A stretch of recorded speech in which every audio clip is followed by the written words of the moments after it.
I founded Lions and Tigers after being laid off 7 months pregnant. I had been working in corporate, I'd been running small businesses, and I was working at a startup when I got my layoff notice.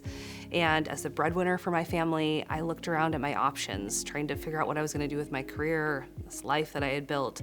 And I could go all in. I could jump in as a full-time employee again, but I realized that I'd be hitting the motherhood penalty. I'd lose 4% of my pay for every kid that I had, and now I have 3.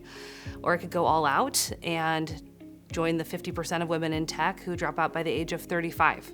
And neither option felt right, wasn't in alignment with my values or the role that I was playing in my household.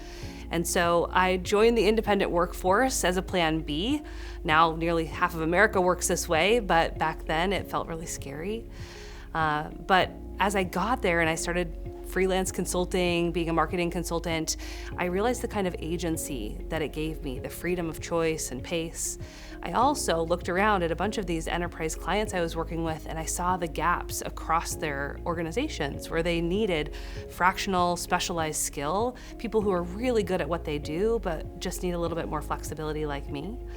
And so we started experimenting with this term called blended teams, where we put employees together with independent workers. And once we realized that was working, we started Lions and Tigers, really focused on this big bet around bringing these teams together so that they all work in their highest and best use. The vision for our organization is that we unlock the full potential of the workforce, and we do that by powering organizations with independent workers and all the strengths that they bring. Now, I would tell you that this has been an incredible magnet, both for clients and for talent. So much so that in the last 7 years, we've given more than $34 million of economic opportunity to our consultants. And if you look at our clients, 1 in 3 employees identifies as a woman, and at Lions and Tigers, nearly 9 in 10 of us identify as women. And so it's an operating model that ensures diverse voices stay in our workforce.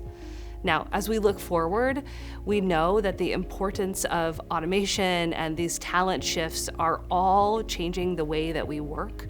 And so it's imperative for us to be thinking about the creativity, the innovation, and the impact that we build in our workforces for the next generation.